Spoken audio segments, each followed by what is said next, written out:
What's up, everyone? Welcome to the All Sports, All Plays. I am joined. My name's Warren. We'll also be joined by Ace and Nate the Great. How y'all doing, man? I'm doing good. How about yourself? I'm doing well too. I'm doing good, man. I think I'm doing okay as a newbie right now. So, also before we get started, we also gotta say to our sponsors. Today's show is going to be brought to you by Suzanne's Paparazzi Jewelry. All products are lead and nickel free. All products are $5 special offer for ASAP Sports viewers. Free matching earrings when you buy a necklace. Order now at paparazzi accessories.com. All right. Thank you very much. All right. What do you got for us? All right, y'all. So, I'm new to this, but y'all talk about the hockey, NHL. All right. How about we start with the NBA?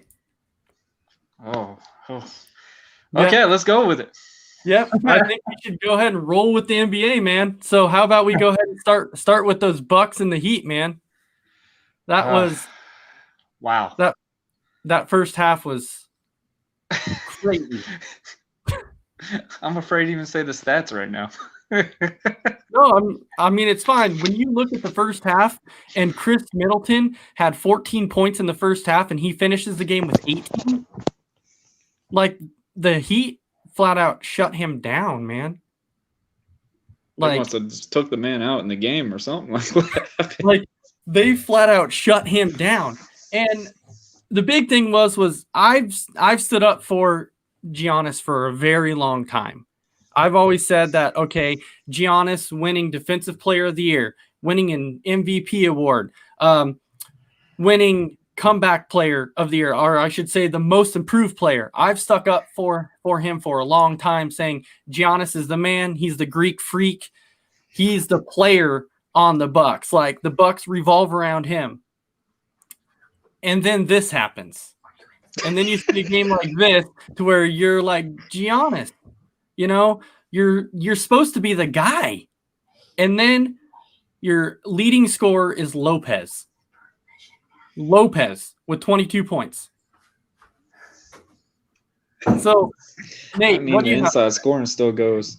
So I think it's kind of crazy that you bring up the situation with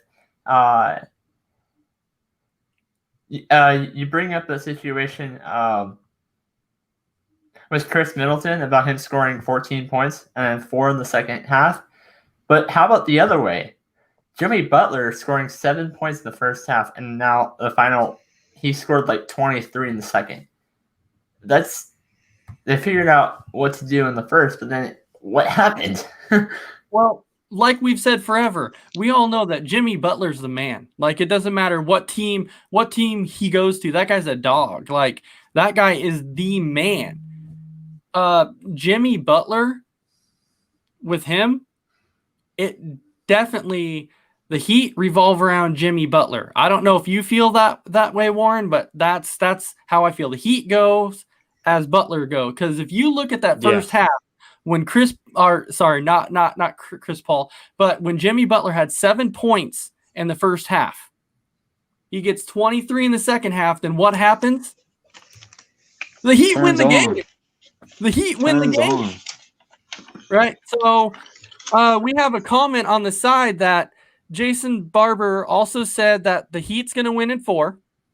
And then he made a bold prediction and said that Chris Paul is going to go to the Bucks. I like it. I've been a huge Chris Paul fan forever. And I feel like I wish before he retires, he at least gets 1 ring. And I think that'd be a great pick. But do you see him going there? Do you see him going there?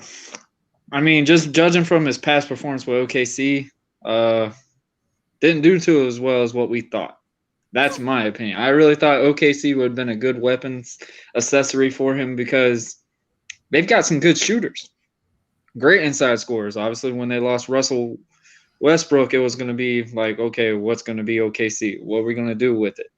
But I don't know. I mean, I like the idea, but I don't know if per se Chris Paul would definitely go to the Bucks out of all the teams in the league right now. That's just my opinion. I mean, I'm bigger on the Eastern Conference guys, so obviously I would like to see him on some of the Eastern Conference teams. But OKC, I really thought was going to be a big chance for him to actually make something out of it. I did not expect him to go out that bad, in my opinion. But I don't know, man. It looks like it's getting closer for CP3 to probably start hanging it up soon, though. All right, now switching from that, going back to the Bucks for a second here. As we know, the Bucks are now down 3-0 in the series to Miami. This to me was actually kind of shocking. I was not expecting this at all. Like I had mentioned before, I said I had the Bucks in 7. I've always said that I never jump ship. I'm still not going to jump ship, but I'll tell you what, it is hard because there's no way, and I mean no way, that the Bucks are coming back and taking this to 7 games. I just don't see that happening. There's no possible way. I might see the Bucks winning 1 or 2, but they're not coming back and winning this. I'm only jumping ship because my prediction was wrong. I said Bucks in 6. There's mathematically they cannot win. It cannot be a 4 win for the Bucks and 2 wins for the Miami Heat anymore. Well, well, no, because the last time we saw a team come back from 3-1 was when it was the Cavaliers against Golden State in the finals. That was the last time we saw it, but that was 3-1. This is 3-0. We know this is over. Drain. Yes, That's Freddie. It's totally drained. It's over. It's over. It is. I give the Bucks the next 1 or 2, and then that's it. So, you said the last time that happened was the Cavs situation, but do you not remember last series, Nuggets versus Utah? Oh, yes, correct. Nuggets and Utah. You're right. Yes. Yes, because I did have the Nuggets in that one. The Nuggets did come back and win that, but we're talking about the Bucks and the Heat, and there's no way that the Heat's going to allow this to happen. Yeah, I don't think so either. You also said it also happened 3-0, and not NBA. It happened in baseball. Yankees and Astros a couple years ago. Mm-hmm.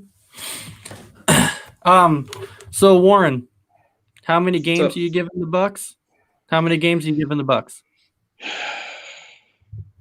I really want the Heat to sweep them. If they've got them 3-0, go for it. Take it out, get you in there quicker because, like we said, man, the Western Conference already starting game 1 on the next series. So get this done, get you what you got to do to relax, whatever, because you obviously see Boston and Toronto. But just the team that the Bucks have, I got to go at least 1 to 2 wins. But they gave it away today. I really thought this would have been their chance to actually have a statement to come back in this. So as badly as I want to say 4-0, I think maybe 1, maybe, if that.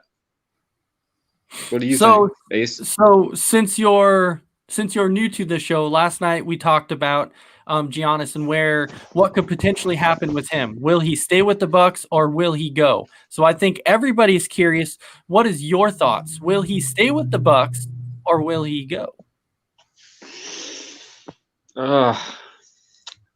We've seen so many teams right now where we always have this possibility. What team will they stay? Like they go real high in the playoffs, they fail. Great example, the 2009 Magics. I still believe to this day that if that team would have stayed another year, they would have won the whole thing. But you saw how quickly they crumbled and stuff. So maybe if he sees kind of past histories of stuff like saying, okay, we're not there, we need to leave, whatever. Obviously, you're given a chance of a shot because maybe this makes the guys more hungry or something. But with Giannis, attributes and stuff like that, he would be a great add-on to other teams. I'd say maybe go somewhere else because obviously where he's at right now, it's not working for him. So Obviously, you know that saying, why fix it while it's broken? This has gotten really broken, so probably try to find something new. Now, Jason, I see your comment on the side to where you said they can come back from 3 down. I'm not saying they can't, but I'm saying it's almost virtually impossible, especially with the way that Miami's playing. Miami will not let them come back and win 4 consecutive games. I just don't see that happening. I'm sorry. But yes, I know they can, but I don't see it happening. I can see If they one. come back, they better win the whole thing. That's all I'm gonna say. If they come back from this 0-3 gimmick, they got to win the whole thing because that's unheard of. But the only way that this is going to happen is if Giannis actually steps up and becomes the player that he's supposed to be. Like, Giannis right now is not showing who he's supposed to be. He's supposed to be the defensive player of the year. He's supposed to be an ex-MVP. Like, come on, man. You're not playing to your potential. This should not be happening. In this game, he had, I think it was 21 points. 21 points. Are you kidding me? Even worse, man. Middleton only scoring 4 points in the rest of the half. Like, right? I wanted to put this guy over. Like, I was excited to talk about this guy because people have doubted Middleton for a long time. And, man, he has stepped up in this playoffs. And for him to make 14 points in the first half and then you don't hear anything else after that except 4 more points, it's like, obviously there was something there on that defense for the Heat standpoint, and they were just like, hey, not today. Go old school Mutombo on somebody and say, not today, not in my house or something. Like, I've never heard of that. Well, and I was so excited to talk about this guy. Well, you do realize that in the fourth quarter, like, the Heat outscored the Bucks. It was like 40-13 or 14 or something. It was like by an astonishing number in the fourth quarter. Like, the Heat turned it on in the fourth quarter. That was like Jimmy Butler time in the fourth quarter. I just want to point out yesterday in the Nuggets Clippers game, Bol scored the same number of points that he did.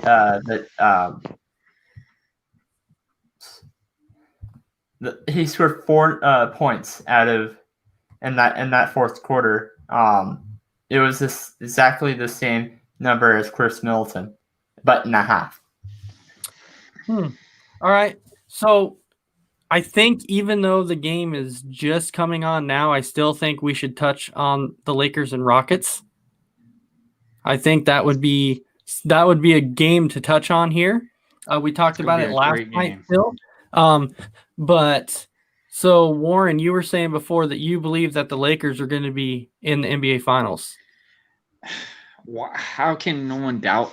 How can people say that the Lakers ain't going to be in it, man? Like, you got to think, just all of it lining up. Kobe Bryant passing away. And not only just that, we're not going to sit there and just throw that in and be like, that's the reason. I feel like LeBron has got something to prove. Last year, they didn't even make the playoffs. And now LeBron has be honest with you, LeBron's made Lakers relevant again.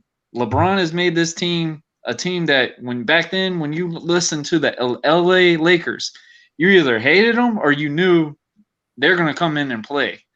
And now they've been such a laughingstock for so long. I feel like this is their time. This is really their season. And Anthony Davis coming as being one of the top add-ons right now. You can't doubt him. And that's just my opinion on it. Well, that's what do you think, Nate? So I cannot see the Houston winning this series. I can see Houston winning 1 game. That's blasphemous, man. Come on. Why do you only say 1 game? Do you see the weapons they got? I agree with what you're saying on some things, though, but Harden is always choked in the playoffs, in my opinion. Always choked. Like, he leading scorer in everything. Everybody keeps saying this is Harden's season. I mean, but with Westbrook added on too, how can you only see 1 game? Like, do you not see how crazy a rivalry game this could be for them? Because of Game 6 and Game 7 in the last series where, Westbrook was not really the same. Okay, but But to come back at you with that, Nate, no, Westbrook was not the same. But it was simply because you got to remember he was coming off of an injury. So was he playing bad because he was not completely 100% and he came back too soon? I don't know. But I guarantee Westbrook in this series is going to step up. He's going to play like the Westbrook that he knows he is. Everybody knows it. And it's going to be him and Harden basically against LeBron and AD. And that's going to be the big talk here. Like everybody wants to see it. But to me, for everybody that's saying Lakers, I'm not doubting this Houston team. One of my favorite players is James Harden. Now, don't get me wrong. The Rockets are not my favorite team. They're not. But I'm a huge James Harden fan. I'm a Westbrook fan. If anybody can beat this Laker team besides the Clippers, because I know the Clippers can also beat the Lakers too, but I believe that Houston can do it. It might go to 7, but I think Houston can do it. And yes, Jason, I know James Harden is 1 for 9 on his last threes. And if you listened to the last game he played, he did come out and say, I'll be honest with you, I played like crap. He came out and said it. But what was the big play in that game? James Harden had a huge block in that game. He has been stepping up on defense the last several seasons when everybody's like, James Harden can't play defense. Yeah, it was rough for a couple of years with him on defense, but the last couple of years, he's really stepped it up on defense, and he's had some big-time defensive plays, especially in that last game in Game 7 against the Thunder. Huge defensive plays. My honest opinion, I thought the Thunder were going to take the Rockets. I mean, it still blows me away on that, but I do agree with you on that part. James Harden on defense standpoint, if you're not making something right, at least contributing something else. And like you said, that block really helped them that last game. So obviously, I like the idea of that. I really believe there is going to definitely be a Game 7. I don't believe that just the Rockets are going to win one game. I feel like this is going to be a very good slugfest between both teams. These two right here is going to be a really deciding standpoint of where the finals is going to stand. And I love both teams like this. And I don't think these games are going to be outscored games. I feel like these games are going to be like maybe under 5 to 6 points every game. That's just my opinion. Yeah, they're not going to be blowouts. Yeah, they're not going to be blowouts. Yeah, I don't think so either. And then you have Jason who comments on the side that said OKC blew it by trying to give the ball to Adams instead of CP3. And I'm not denying that in any way. When the game is on the line, yeah, you don't give it to Adams, especially with how soft he was playing. I get it.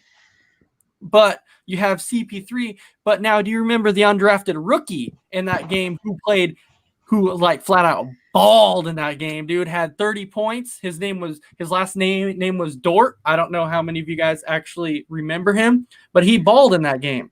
So you had the option of going to Dort, or you had the option of going to CP3, and you go to Adams. That helped the Rockets. I get it. Bad choice. They blew it. But now if Houston can pull off this series win against the Lakers, how far do they go? Whew. If Houston beats the Lakers, I feel like that's going to be the toughest task. I think Houston might go to the finals. I honestly believe it. Like if they beat the Lakers, they deserve it. Like I don't see it happening, but I like that chances. Like I just love that. I love the fact that we can sit here and go, okay, if they can do it. Because it's not really out there that like it's crazy to believe that one of these teams could win each other, because this is going to be a slugfest between these two teams. Like how you said, you got LeBron, you have AD, we have James Harden and Westbrook. Westbrook is ready to make a statement, and well, since he's been on the Rockets, it's been crazy to watch these games, like entertaining to watch these games, because Westbrook is him and Harden. I was really curious of how they were going to work together, because I mean, no offense, you're finding 2 ball hogs in the games. You figure out how that's going to go well. These two have been clicking very well. And scoring differential-wise has just been insane, in my opinion. Mr. Freddie Henderson, you are killing me, sir. You are sitting there and telling me that the Lakers are going to sweep the Rockets. I understand that you're a Lakers homer and you're being biased, but come on, man, sit down. That's not going to happen. The two of you are saying that my pick is crazy. Well, no. I was saying with Houston. No. No, I took Houston. The one pick that I said was crazy for him was he said in the first round that the Magic were going to take it to 7 games against the Bucks. I wanted that so bad. I'm a huge Magic fan. I thought it was out there, but the way they played for the first 2. And the biggest thing I thought was going to be the biggest difference is no crowd. It's a bubble. Like, yeah, right. I said this from the beginning. Guys that we don't hear about, this is their chance to step up because there's really no pressure, because it's a different standpoint when you play in front of a crowd and then no crowd. And I felt like some of the key players would play not their best potential because they're feeding off the adrenaline. They feed off the crowd energy.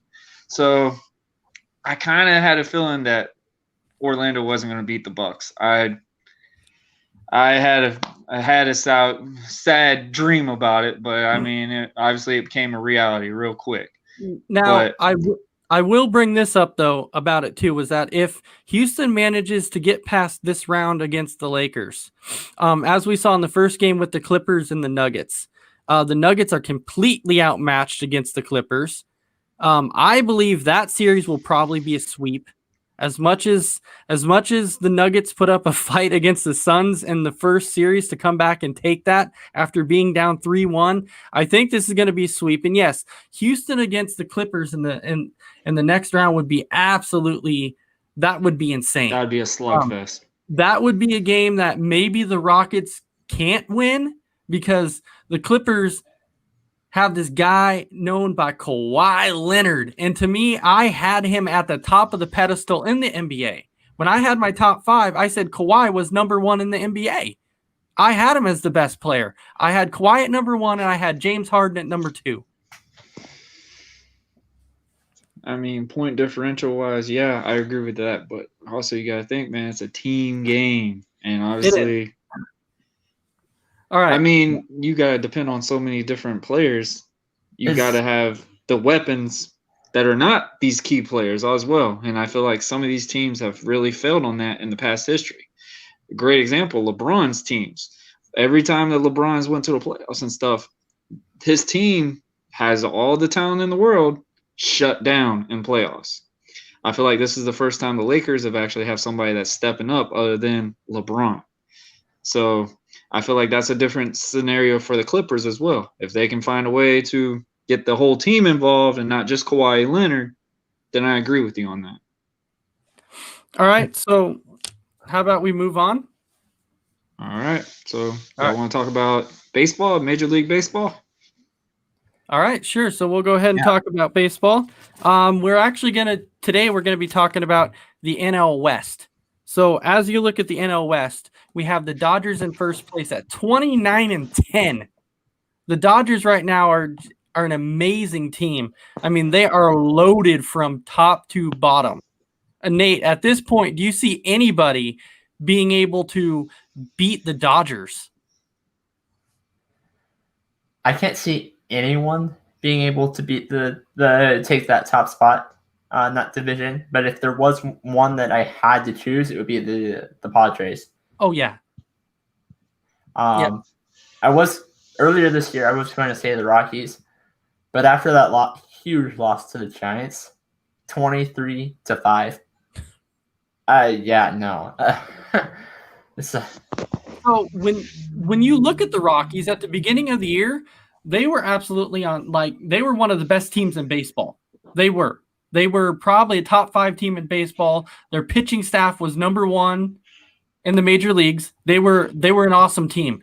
Charlie Blackmon, for the longest time in this series, went over 30 games and was batting almost a 500.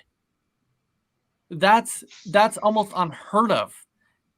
He was batting at one point. He was batting a 484 after like 40 games. That's crazy. But he has fizzled off a lot, and in the last 7 games, he's batting like a 113. And that is the Rockies. To me, that's the guy that the Rockies kind of revolve around is Charlie Blackmon. And I know you're a Rockies fan. You've said it before. I agree with you. It's really they built that whole team around Charlie Blackmon. I can see a lot of changes going on this maybe this off season or next off season. Really because of this year and last year being last year, I think they were the 3rd worst team in the NL. I think the only 2 teams that did worse were the Padres and the Marlins. Which coming back from that Padres team that came from down here to going up here, that's actually that's pretty impressive. But if you saw at the deadline, they were just making trades left and right. They went out, got a Clevenger, which everybody wanted him. There were so many teams that wanted him. The White Sox wanted him. The Braves wanted him. The Yankees were trying to get him. But the thing is with Clevenger is the Indians wanted so much for him. And the Padres were the only team that was actually willing to give up a majority of their prospects to go out and get Clevenger. Which that improved their pitching staff greatly. But now if you look at their lineup is they actually have a decent lineup because to me, you had at one point to me that I thought was going to be the NL MVP in Tatis Jr. I honestly thought he was going to be the NL MVP. When he started out the season, he had like 12 home runs in like 20 games or something. It was insane. He was absolutely going off. And then it happened with he hits that grand slam with the bases loaded. You're up by 8 runs. It's a 3-0 count. And then all that happened, and he fizzled off a little bit. So I don't know if that's affected his play or not, but he has fizzled off.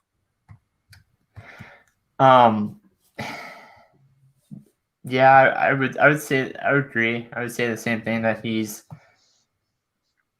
made a slight decline.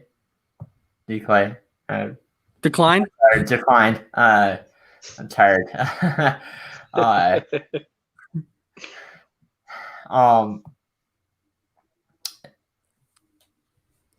was I gonna say? But all right, so while you're thinking about that, can a Padres team that has a Tatis Jr., a Machado, a Hosmer, a Will Myers, can a team like that be able to compete with the Dodgers of like Mookie Betts and Jock Peterson and a Corey Bellinger and a Seager? Like if you look at that lineup from top to bottom, they're completely stacked. And I don't know if the Padres have enough to overtake the Dodgers because at this point, the Dodgers being 29-10 and the Padres are 23-16, it's kind of a big difference. Like that's a 6-game difference. And yeah, the Padres are good, but I don't think they can make up 6 games on the Dodgers. If I remember correctly, they had majority of the same staff same players that were on the 2018 and 2017 World Series. Yes, they lost both of them, but with the addition of Mookie Betts, that's going to make this that even a stronger Dodgers team. So my pick, I think that the Dodgers are going to make it on the NL side of the World Series. And, you know, as much as I hate to say it because I'm not a Dodgers fan, I'm actually a Braves fan. Yeah, we're not beating the Dodgers. As good as our offense is, we're not going to beat the Dodgers. We're just not. I don't see any team in the NL that possibly can. But going away from the Dodgers and Padres, we touched a little bit on the Rockies, and then you go to the Giants, who the Giants, yes, they have a young team. They're sitting right now at 18-20. Their leader of that team, and Buster Posey, opted out before the season started because of COVID. yeah, that was kind of a big loss for them. But I thought at the deadline, I honestly thought that the Giants were going to be sellers, and I thought they were going to offload a lot of players, especially a Johnny Cueto with their best pitcher. I thought they were going to offload him and get some talent, but they passed up. They didn't trade him. They kept Brandon Crawford. They kept a Brandon Belt. So they kept intact a good majority of their infield. So I really think, even though they're in rebuild mode, I think they're going to stick with what they got and try and rebuild off of that. Yeah, I can see them being a. I was really impressed by that Dodgers offense the past couple of games. Like I said, that 23-5 game surprised me. Or are you talking about the Giants? The Giants Yeah. when they played the Rockies. Yeah, let's just say the Giants took it to the Rockies in that game. It was bad. Like the Giants had it was 27 hits. It was insane. They had 27 hits. And only 2 of them didn't make it through that a whole didn't make it around that run. Yeah. You know who's actually declined quite a bit since being on the Giants is Longoria.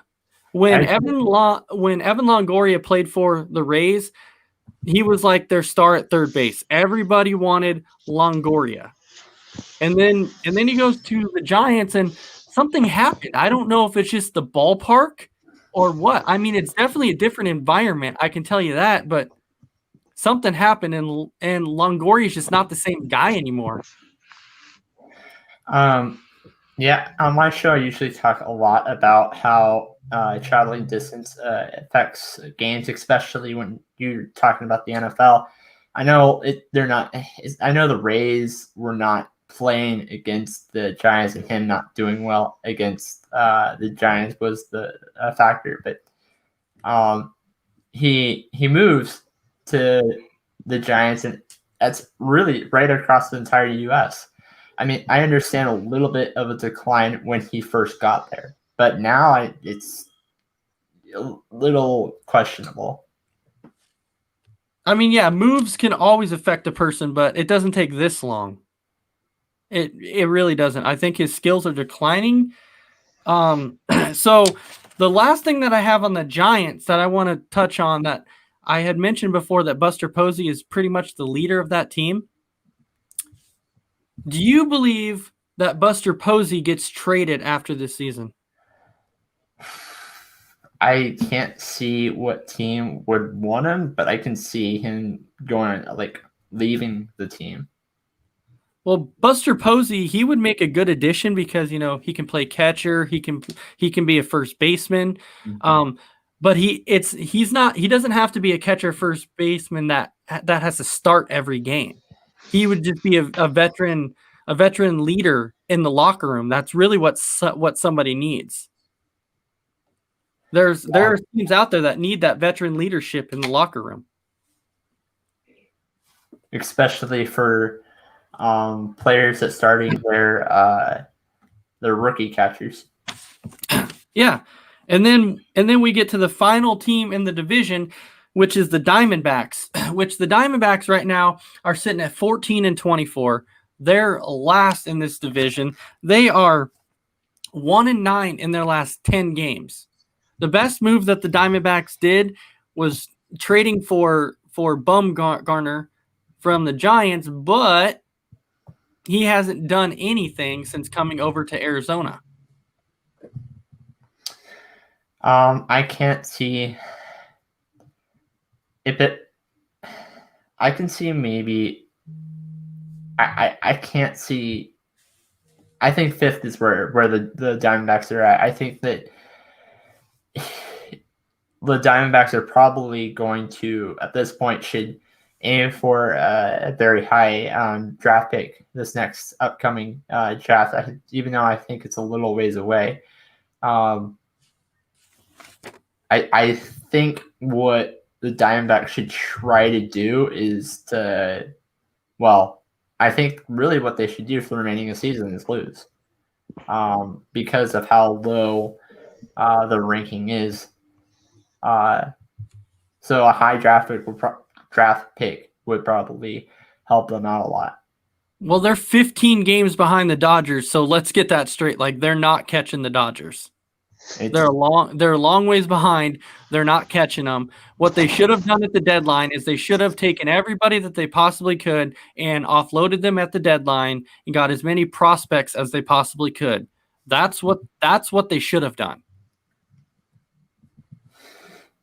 Yeah, I can see them making a lot of trades this offseason as well.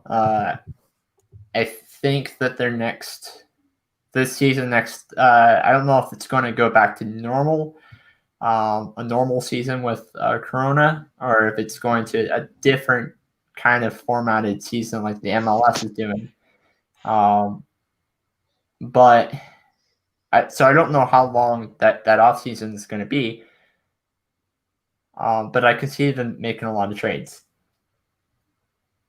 Yeah, so when it comes to COVID, there was one thing that I wanted to touch on in the actual MLB part of it that I wanted to see if you agreed with this, that they have that they play the 7-inning double headers, and that's to cut off a lot of time. That's to basically speed up the game.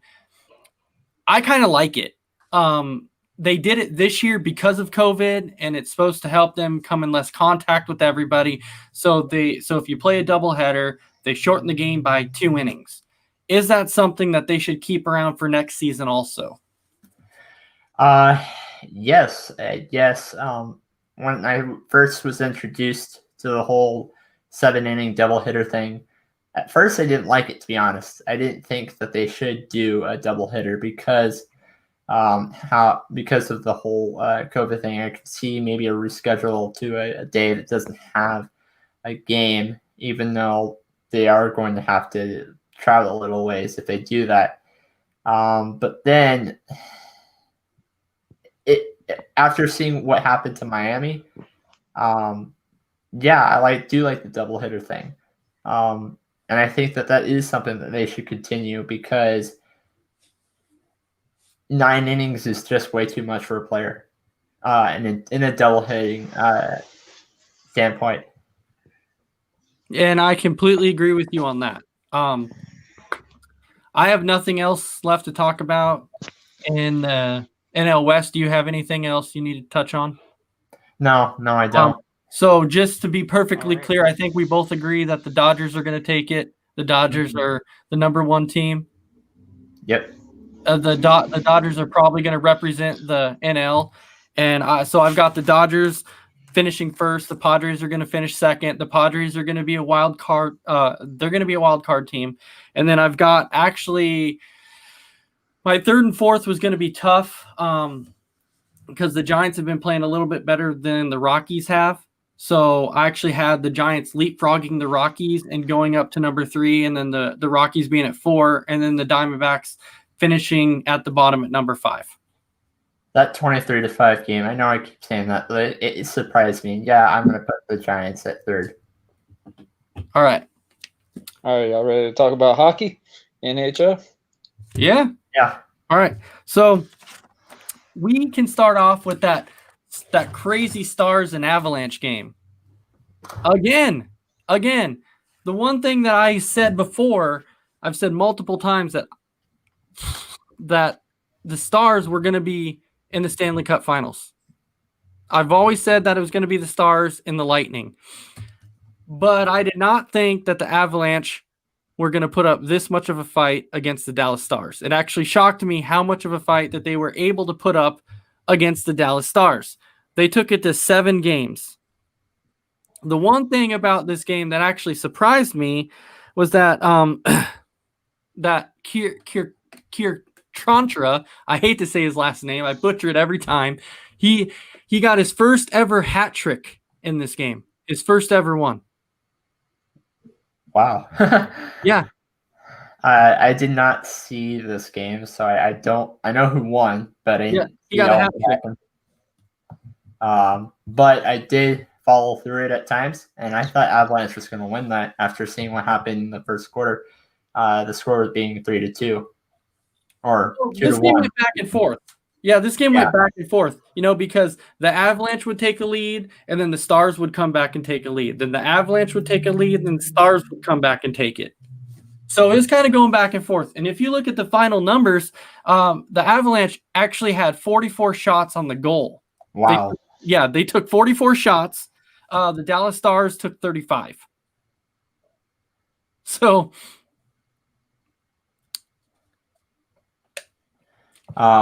just as an update, I'm bringing this up because Dallas plays the winner of this matchup. Yeah. But it is the end of the first for its Game 7 Canucks versus Golden Knights, which I did not expect it to go to Game 7. I called that. And it's 0-0. It's tied.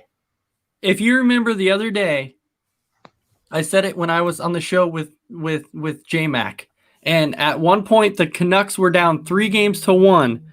3-1 against the Golden Knights. And everybody said, "Are you taking the Golden Knights?" I said, "No, I'm taking the Canucks." It didn't matter to me that the Canucks were down 3-1. I had a feeling in my heart that the Canucks were going to come back and win 3 consecutive games. They've won 2 consecutive games. I believe this is going to be their 3rd win. They take this game, and I believe they win 4-3. And 7. I'm gonna say 4-2. I think that I don't think Golden Knights are gonna score 3 points. I'm gonna say 2. No, you're saying 4-3 as in the record. Yeah. Oh, okay. I thought you were saying 4-2. No, the series win. They're gonna come back and they're gonna win this series at 4-3. Okay.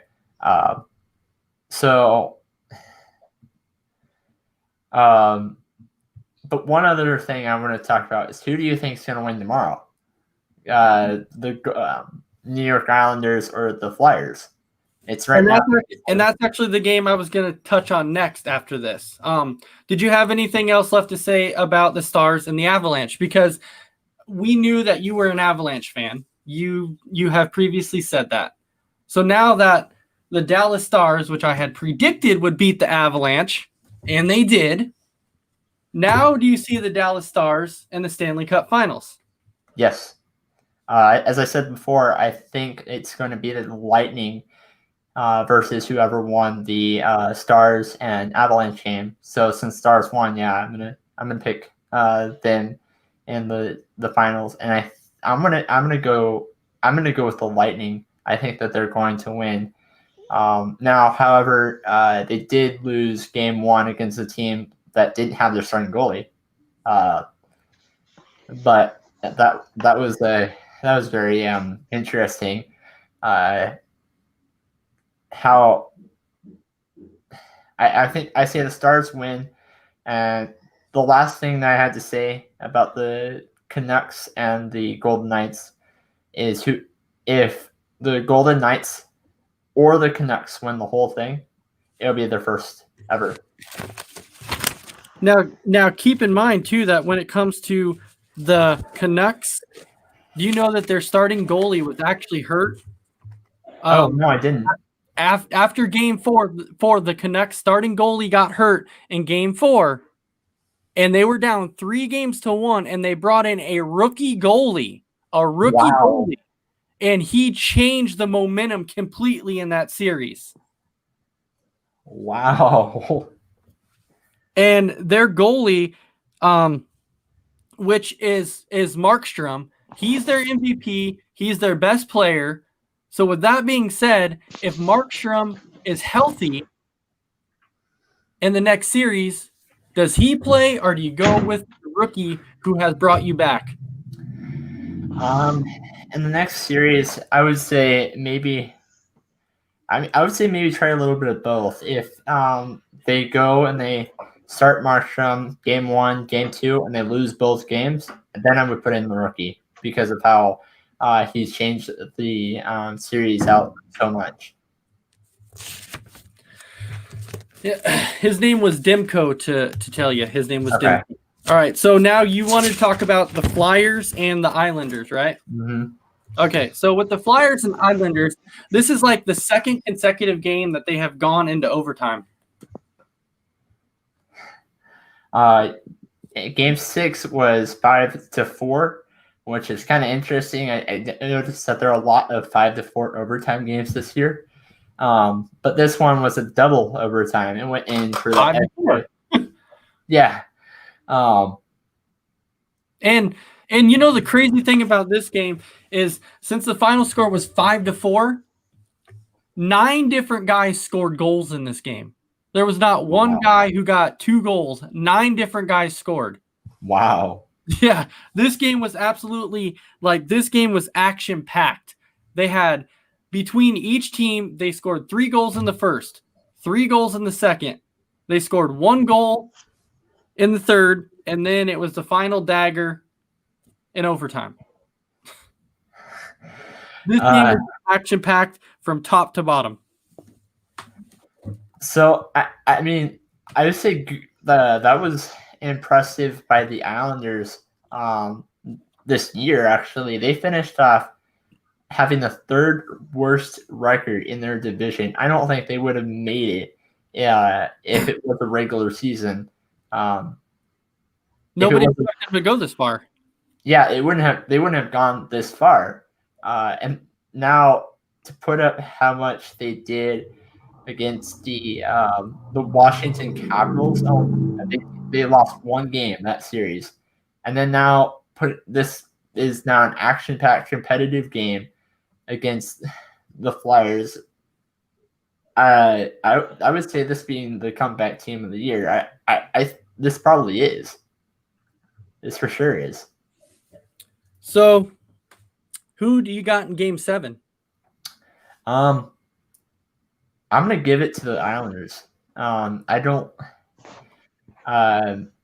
think they're going to make it past the Lightning, but I'm gonna give it to the Islanders. So the Cinderella story you're saying will continue. Yes, but I don't think it would make it past the Lightning. I usually am the underdog guy that I'm like, hey, I would like to see the Islanders make it, but the one reason I don't is because we all want that competitiveness in the next series, and I don't think that the Islanders would have a chance, any chance at all, against the Lightning in the next round. I don't really give the Flyers a chance against them either, but the Flyers will be a little bit more competitive. Mm-hmm. That's the only reason I wanted to say the Islanders, but I got to go with the Flyers in Game 7. In this game, do you realize that the Islanders took 53 shots? 53 shots in this game. How many were on goal? So they scored 4 goals in this game. So they took 53 shots, only scoring 4 goals. That is impressive as a goalie. Yeah, that's 49. That's 49 saves. That's crazy. Yeah. Oh, private chat. 48 minutes. Oh, sorry. I just read something.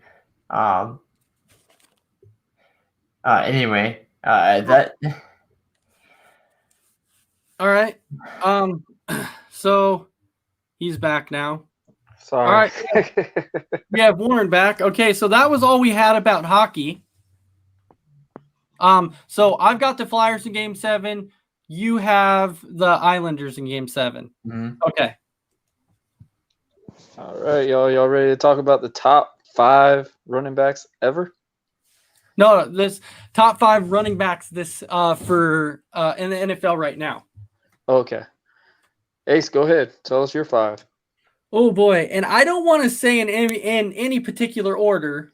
You know what? What the heck? I'll say in a particular order because I believe that the number one running back currently in the NFL, Christian McCaffrey. That's number 1. I gotta say that's number 1. I agree with. Number two, I will go with the guy from the New York Giants and Saquon Barkley. Number 3, the number 3 running back in the NFL. As much as I'm not a Dallas fan, I got to go with Zeke Elliott. He's number 3 to me. He's number 3 in the league. I know it's hard because I'm not a Dallas fan. I get it. It's hard. Now the last 4 and 5 to me were actually pretty tough because there was ones that I'm like, oh man, I could have gone either way because there's actually quite a few talented running backs in this league right now. So number 4, and people might kill me for saying this one, but he had such a great year. It's hard for me to take it away, but I'm going to go with that guy in Green Bay by the name of Aaron Jones. I like that pick. And then number 5, I will go to the running back that is in Las Vegas, known by Josh Jacobs. Ooh. All right. First and foremost, man, I got to say this. Why ain't Derrick Henry in one of your categories? Derrick Henry. Now, don't get me wrong. Derrick Henry's a beast. The guy's a beast. I'll tell you now. The guy's really, really good. He's the reason why the Titans made it as far as they did. Without Derrick Henry, the Titans don't make it to the AFC Championship at all. Because, come on, let's face it. He runs for over 200 yards in the wild card game. He runs for over 200 yards in the divisional game. But he doesn't quite reach that mark in the AFC Championship. I'm not taking anything away from him.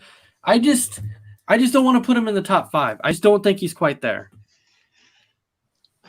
Nate, what do you think? So I agree with your number 1. I agree with your number 5. 2 and 3, I agree that they should be on a different list, but a different number. I disagree with Green Bay's running back. So my number 2, I'm going to put Derrick Henry. I agree. Number 3, I'm going to go probably I think I'm going to put Ezekiel Elliott. So I agree with number 3. And then number 4, I'm going to put Saquon Barkley. At number 4? Mm-hmm. Number 4. Ask, Ace, why do you think the Green Bay's running back should be in the top 5 category? Did you see what he did last year? The guy's an all-around back. He's an all-around back. He catches from he can catch out of the backfield. He can do it all. Last year he had 19 touchdowns. 19. That was just 19 rushing though. And then you add in the passing, he had a total of 21 touchdowns last year. What do you think, Nate?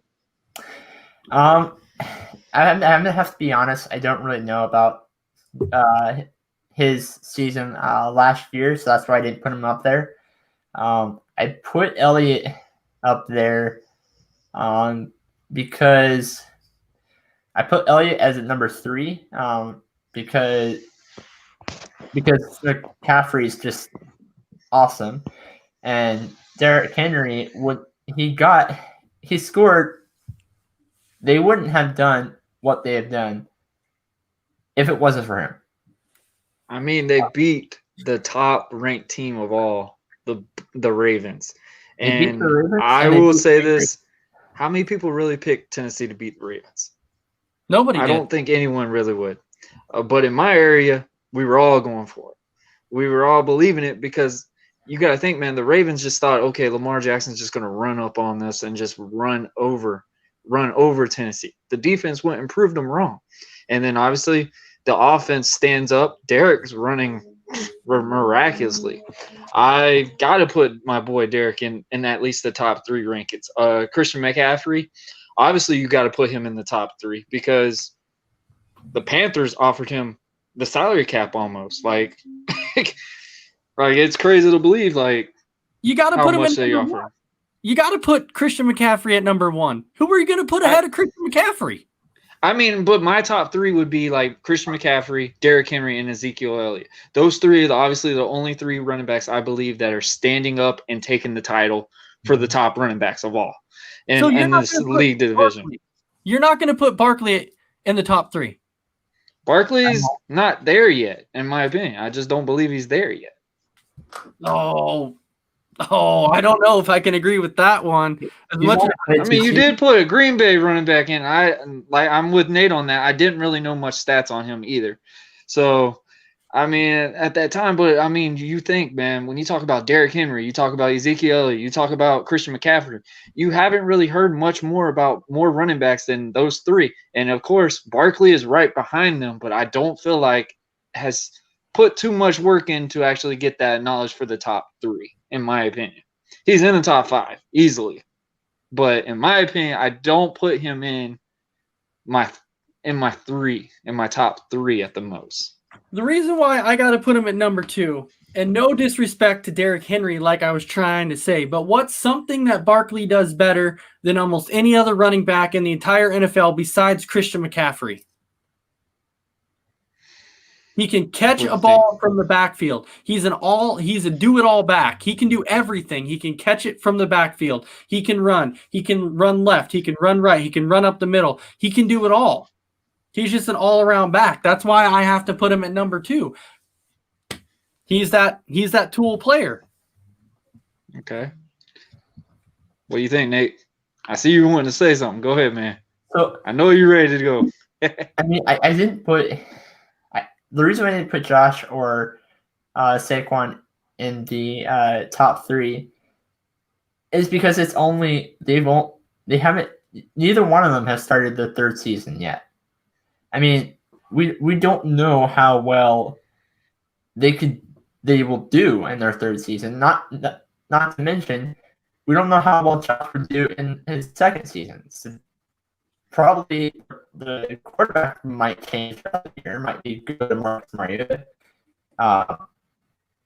It might be a little bit of a different play style after Marcus Mariota, the quarterback change. So basically saying not scratched the surface yet, basically. So they haven't really got that stat book up yet. Mm-hmm. And I agree with you on that.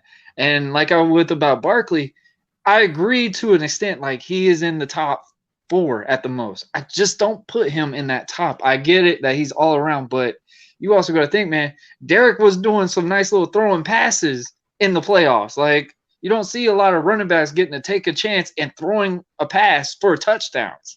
And Derrick was getting those pretty well. And Christian McCaffrey, the dude's a freak of nature. There's nobody I haven't seen a running back with the style, the attitude, and just the rough and gruffness that Christian McCaffrey brings. And, man, he's a big, big option for the Panthers' offense easily. Christian McCaffrey is a beast. Christian McCaffrey is hands a beast. down. So him and Derrick, I guess I'm a little biased on him because Derrick's one of my friends, but I still do agree with Christian McCaffrey being number 1, hands down on that. But the number 2 and the 3, I think Derrick's in there because Derrick had to prove so many doubters to be in there. And when we saw the top 10, top people in the NFL, Derrick was in those rankings, really high. And it's just you can't put him, you cannot say that he's in the top 3. In my opinion, he's definitely got to be in the top 2 just from the results, the work, and just everything he done last season. You cannot put him not in the top 2, in my opinion. And I'm not just saying that because he's my friend on that part.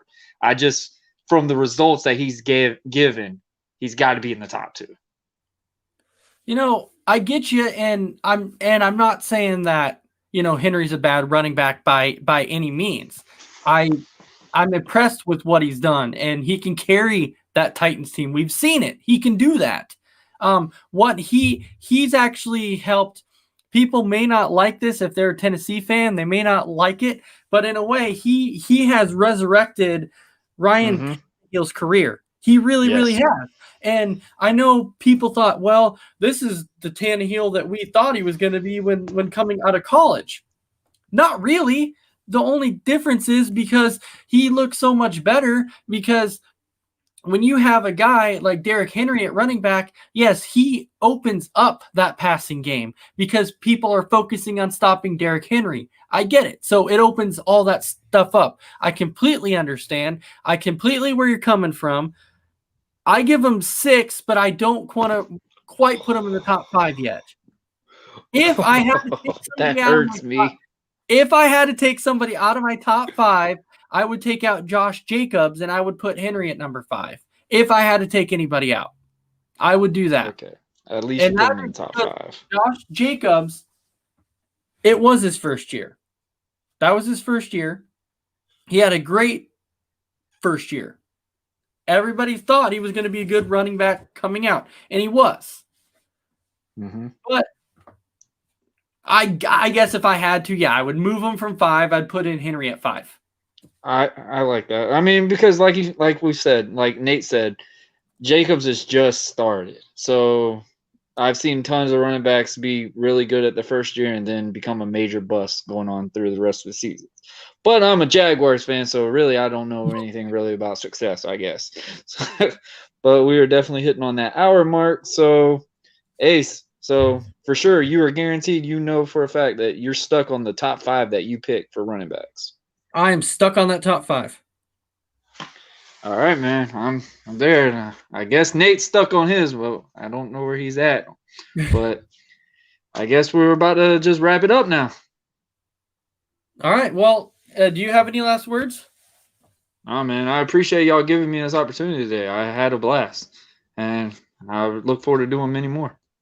All right. Well, thanks everybody for watching. I hope you enjoyed watching all sports and all plays. And this was chatting with Ace and Nate the Great and featuring Warren. This was his first time out here. I want to thank you, Warren, for the job you did and for stepping in. You did great. And I can't wait to see you on Monday and Thursday nights with Freddie Henderson and Chris Brown. I think you're going to do a great job, and I think you're going to really enjoy it. All right, man. I appreciate the opportunity. I definitely had a lot of fun, and man, it's awesome just to always get to talk about sports. And I mean, and people, sports is back, so let's enjoy it. All right, hang tight as soon as the broadcast is over. All right, thank you.